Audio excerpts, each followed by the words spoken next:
حضور نبی کریم سرور دو عالم صلی اللہ علیہ وسلم نے ارشاد فرمایا، جس شخص سے مشورہ لیا جائے وہ امانت دار ہے۔ یہ ترمذی شریف کی روایت ہے۔ حضرت ابو ہریرہ رضی اللہ تعالیٰ عنہ اس حدیث شریف کے راوی ہیں۔ اس حدیث شریف میں یہ فرمایا گیا کہ جس شخص سے مشورہ لیا جا رہا ہے کسی بارے میں، کسی کام سے متعلق، تو در حقیقت وہ شخص امانت دار ہے۔ اس کے امانت دار ہونے کا مطلب یہ ہے کہ وہ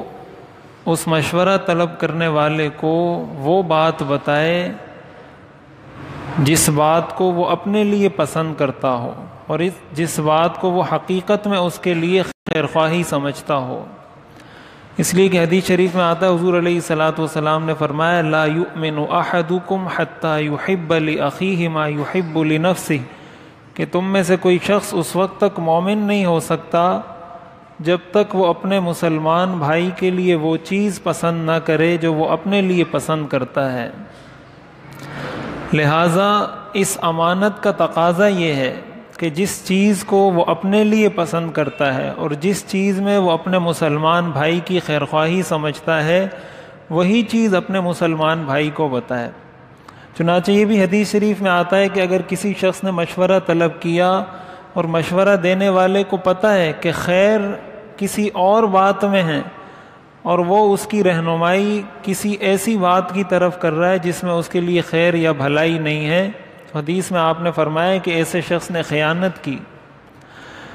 تو اس لیے جس شخص سے مشورہ طلب کیا جائے کسی کام سے متعلق کسی بھی معاملے میں، تو اس کی یہ ذمہ داری بنتی ہے کہ وہ مکمل خیرخواہی کے ساتھ دوسرے شخص کو مشورہ دے، اور اسی کے ساتھ ساتھ مشورہ لینے والے کو بھی شریعت میں یہ ہدایت کی گئی ہے کہ ہر شخص سے مشورہ بھی نہیں لینا چاہیے۔ ہر شعبے کے، ہر فیلڈ کے اپنے ماہرین ہوتے ہیں، تو اگر آپ نے اپنی صحت کے حوالے سے کوئی مشورہ لینا ہے اور وہ صحت کے حوالے سے مشورہ آپ آ کر مسجد کے امام صاحب سے لیں گے تو ظاہر ہے کہ یہ بے وقوفی ہے، اس لیے کہ مسجد کے امام صاحب کا یہ کام نہیں ہے کہ وہ آپ کو آپ کی صحت کے بارے میں مشورہ دے کہ آپ کے سر میں درد ہے تو آپ یہ گولی کھا لیں، یا آپ کے آنکھوں میں تکلیف ہو رہی ہے تو یہ ڈراپ استعمال کر لیں۔ یہ کسی مولوی صاحب کا کام نہیں ہے۔ اور اگر دین کی کوئی بات آپ جا کر باہر کسی ڈاکٹر صاحب سے پوچھیں گے یا کسی انجینئر صاحب سے پوچھیں گے یا کسی سائنسدان صاحب سے پوچھیں گے تو یہ بھی غلطی ہے، اس لیے کہ یہ اس کا میدان نہیں ہے، یہ اس کا شعبہ نہیں ہے۔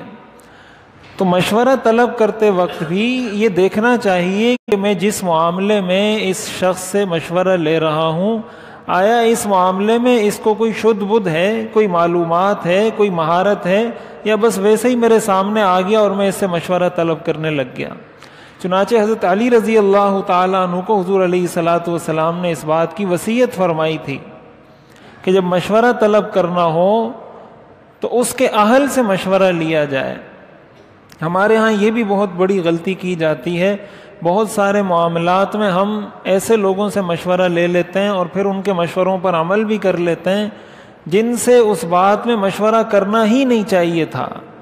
اور اگر کر لیا تھا تو کم از کم اس میدان میں، اس شعبے میں ان کی بات کو قابل اعتبار سمجھنا ہی نہیں چاہیے تھا۔ چنانچہ آج کی دنیا میں اگر آپ دیکھیں، ہر چیز کے اپنے کنسلٹنٹ ہیں، لوگ باقاعدہ کنسلٹنسی فیس چارج کرتے ہیں کہ آپ نے کس بارے میں ہم سے مشورہ کرنا ہے۔ تو اس لیے اس چیز کا اہتمام کرنا چاہیے، اور مشورے کی شریعت کے اندر بہت زیادہ اہمیت ہے۔ اور اسی کے ساتھ ساتھ مشورے کے امانت ہونے کا ایک مطلب یہ بھی ہے کہ جس شخص سے مشورہ لیا گیا ہے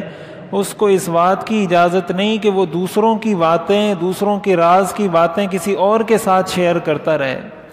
یعنی اگر کسی نے اپنے کسی گھریلو معاملے میں آپ سے مشورہ کیا کہ میرا یہ گھریلو معاملہ ہے، میں کیا کروں، تو اب آپ کے پاس یہ چیز امانت ہے، یہ شریعت اجازت نہیں دیتی کہ آپ اپنے کسی دوسرے دوست کے ساتھ شیئر کرنا شروع کر دیں کہ میرے پاس فلاں آیا تھا، اس نے مجھ سے یہ مشورہ مانگا، تو اس کی بھی شریعت اجازت نہیں دیتی۔ تو ان چیزوں کو سامنے رکھتے ہوئے اگر مشورہ کیا جائے، اس کے اہل سے مشورہ لیا جائے، تو یقیناً اس کا بہت فائدہ ہے، اور حضور علیہ الصلاۃ والسلام کی مستقل سنت ہے۔ قرآن کریم میں اللہ تعالیٰ نے آپ کو حکم دیا تھا وَشَاوِرْهُمْ فِي الْأَمْرِ، کہ صحابہ سے